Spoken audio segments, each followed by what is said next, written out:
সকলোকে নমস্কাৰ জনাই মই ৰুণুমণি পুনৰবাৰ অন্য এটা ভিডিঅ'ত আপোনালোকক পুনৰবাৰ স্বাগতম জনাইছোঁ। আশা ৰাখিছোঁ আপোনালোকৰ খবৰ নিশ্চয় ভাল। আজি আহিলোঁ এটা বিশেষ কথা লৈ আৰু কথাটো বহুত বেছি ইম্পৰ্টেণ্ট। বৰ্তমান সময়ত কি হৈ আছে আপোনালোকক নতুনকৈ কোৱাৰ একেবাৰে প্ৰয়োজন নাই, তথাপিও মোৰ ফালৰ পৰা আপোনালোকক কাটৰ অনুৰোধ এটা জনাবৰ কাৰণে আহিলোঁ। যিহেতু আমাৰ যিবোৰ ল'ৰা ছোৱালী আছে বৰ্তমান সময়ত যিটো বান পৰিস্থিতি হৈ আছে, আপোনালোকে ল'ৰা ছোৱালী লৈ কেতিয়াও স্কুটি বা বাইকত কেতিয়াও ফুৰাবলৈ বা অলপ দূৰ হ'লেও লৈ নাযাব। যিহেতু বৰ্তমান সময়ত আজি দুদিনৰ আগত যিটো মহানগৰীত যিটো পৰিস্থিতি হৈ গৈছে, যিটো মানে এটা ল'ৰাটো সেই 8 বছৰীয়া এটা কিশোৰ নলাত সোমাই আজি 3 দিনৰ পাছত আজি পাইছে। কিমান দুখ লগা এটা পৰিস্থিতি চাওকচোন।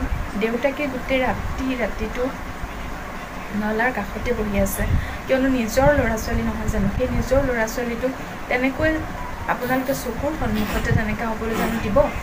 আৰু সেই নিউজটো চাই সঁচাকৈ ইমান বেছি দুখ লগা এটা পৰিস্থিতি।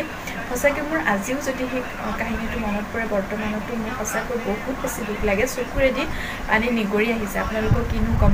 আৰু তেনেকুৱা পৰিস্থিতি যাতে দ্বিতীয়বাৰ নহয়, প্লিজ আপোনালোকে সৰু বাচ্চালৈ কেতিয়াও বাহিৰত ফুৰাবলৈ লৈ নাযাব।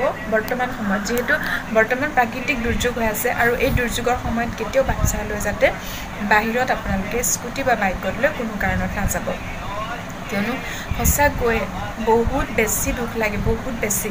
আৰু দেখিছে উন্নয়নৰ নামত ৰাস্তা পদূলিবোৰ ভাল কৰি থকা হৈছে, আৰু যিবোৰ কাম আধৰুৱা হৈ ৰৈ গৈছে, ওপৰ যিটো ঢাকনি হয় সেই ঢাকনিখনো মানে বনোৱা নাই কিছু ঠাইত। আৰু এতিয়া যিহেতু বানৰ প্ৰকোপত গোটেই ৰাস্তা নৰ্দমা পুখুৰী য'ত যি আছে একো ধৰিব নোৱাৰা হৈ আছে, সকলোবোৰ একাকাৰ হৈ গৈছে।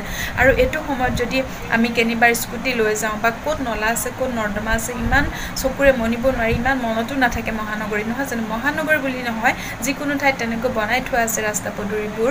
গতিকে আপোনালোকে প্লিজ বাচ্চালৈ কোনো কাৰণতে নাযাব। যিহেতু নিজৰ লাইফটো ৰিস্ক লৈ, নিজৰ বাচ্চাটোক ৰিস্ক লৈ কোনো কাৰণত তেনেকুৱা ফুৰিবলৈ নাযাব। যিহেতু এই প্ৰাকৃতিক দুৰ্যোগ বৰ্তমান চলি আছে, গতিকে এই সময়খিনি আপোনালোকে খাম কাটিবলৈ দিয়ক কিছুদিন, তাৰ পাছত নিব। যিহেতু দেখিছে কিমান বেছি ভয়াৱহ পৰিস্থিতি হৈ গৈছে বান পৰিস্থিতি অসমত বৰ্তমানত। আৰু আপোনালোকক নতুনকৈ কোৱাৰ কোনো প্ৰয়োজনেই নাই। তাকে মোৰ ফালৰ পৰা আপোনালোকক মোৰ মনৰ যিটো সুখ হয় সেই সুখটো মই আপোনালোকক প্ৰকাশ কৰিলোঁ। আপোনালোকে যদি বিচাৰে, আপোনালোকে মোৰ কথাটো উচিত বুলি ভাবে, তেনেহ'লে প্লিজ আপোনালোকে কথাষাৰ মানিব, আৰু যদি পাৰে আপোনালোকৰ ফেমিলি মেম্বাৰ্ছক ভিডিঅ'টো এবাৰ শ্বেয়াৰ কৰি দিব।